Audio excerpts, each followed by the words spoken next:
hope you enjoyed the weekend and that you have a good start to the week. As promised, today I am going to do part 2 of Autobiographies and Memoirs. Part 1 was about captivating reads and were stories about people in captivity.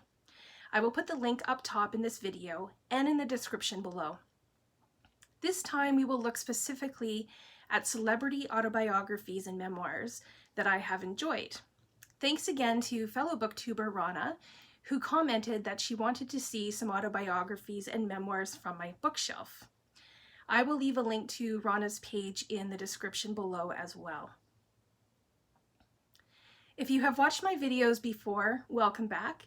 If you are new, thanks for joining us. My name is Jolene from Bookworm Adventure Girl, and I tend to talk about diverse books, diverse authors, and diverse genres, as well as Canadian literature.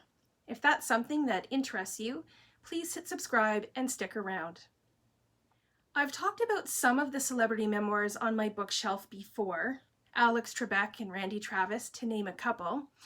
I will leave a link to that video in the description below. In choosing the books I would talk about today, I found out something that I thought was quite interesting. I have read tons of memoirs and autobiographies about male celebrities.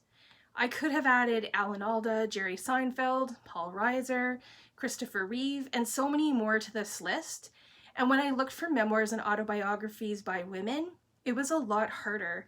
I thought that was really interesting, and so I'm going to share 6 books by male celebrities and 5 books by female celebrities, and then I'm going to talk about some upcoming memoirs and autobiographies that I hope to read on my TBR that are all by women celebrities.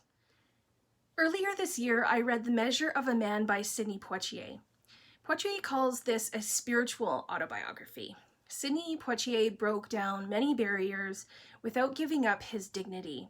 He is the first Black actor to win an Academy Award for Best Actor. In this autobiography, he shares stories about his childhood, growing up in the Caribbean, moving to America and the culture shock he experienced. He talks about racism and the difficulties he's had as a husband and father. This is a fairly quick read, and there's a real sense of honesty and integrity about it. I love music, and I love live music, so 3 of my picks are about singers and musicians that I have seen in concert. The first is Elton John's autobiography, Me. It came out in the later half of 2019, and I read it right away. No one has had a life like Elton John. While reading this, I felt like Elton had invited me over for tea and decided to share his entire life story. From a tough childhood to his love of music, from his confusion over his own sexual identity, to excessive drug and alcohol use, from his musical genius and fame to his varied relationships, and eventually finding sobriety, the love of his life, and being a father. Elton is equally candid and frank about all of it. Another singer, and one I have admired for a long time, is Sting. Sting published Broken Music when he was 50 years old, so about 15-ish years ago. I think that I am still hoping for another memoir or autobiography from him. This book was good to learn about Sting's younger years and his family. For me, his life was much more mysterious than, say, Elton John's.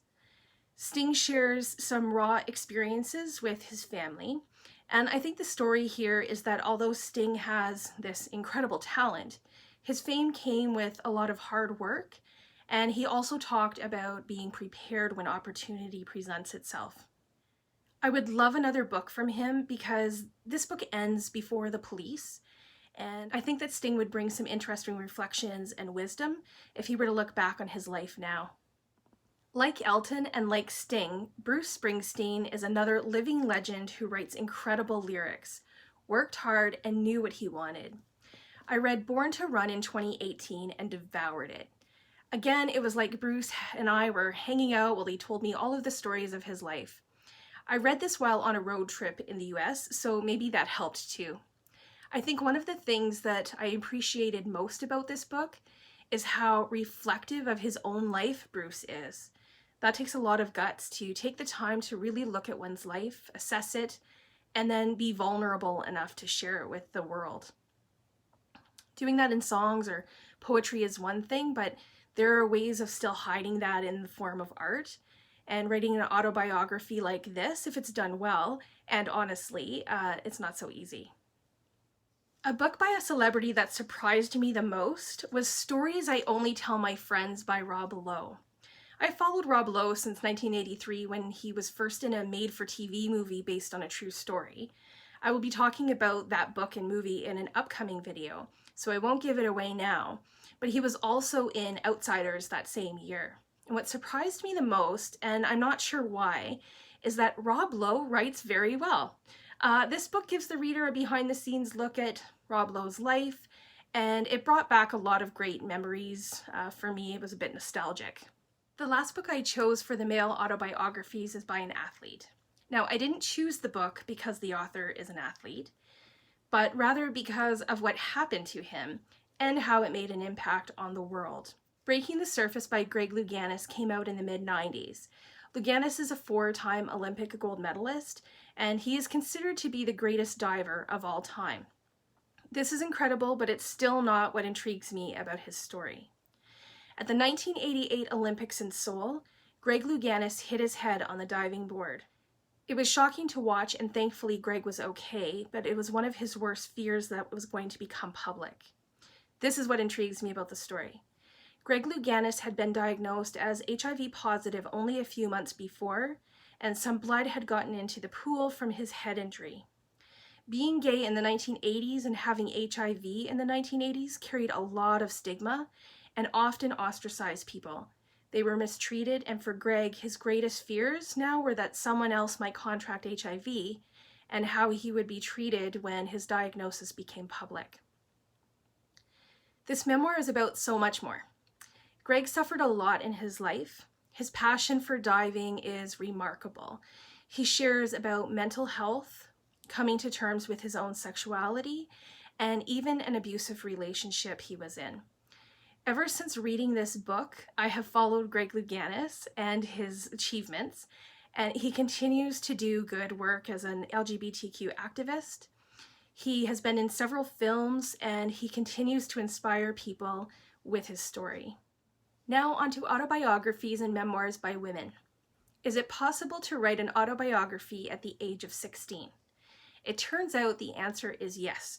Drew Barrymore wrote Little Girl Lost in 1991, and it chronicles her life as a child actress and celebrity. For someone close to Barrymore's age, I was fascinated by this story. I really only knew Barrymore from E.T. at the time I read the book, but learning about her plunge into drugs and alcohol at such a young age, it was heartbreaking. And to this day, Drew Barrymore claims that the year and a half she spent in treatment and rehabilitation is what saved her life. That and the people that she chose to surround herself with. I see this book as more of a memoir, and I hope that Barrymore will write again. I'm sure she would have more to say since the age of 16. The next book I read on my Kindle while traveling in Poland in 2010.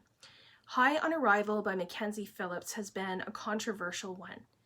The daughter of John Phillips from The Mamas and the Papas, Mackenzie became an actress best known for her roles in the movie American Graffiti, and I knew her best for her role in One Day at a Time.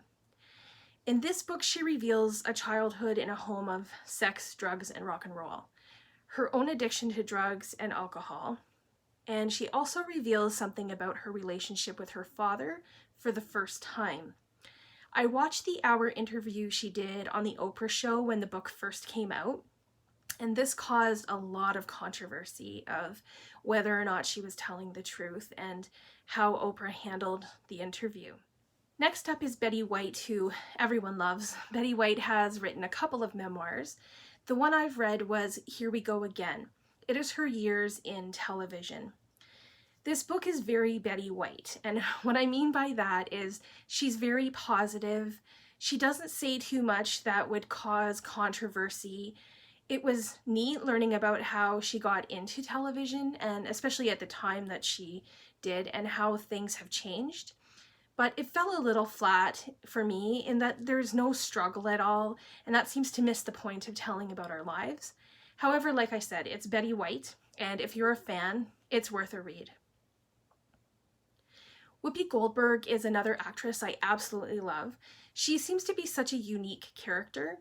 Her memoir called Book is a different kind of memoir. It has several monologues and they're about different topics. So we learn a bit about who Whoopi is, some of her struggles as a child and as a single mother.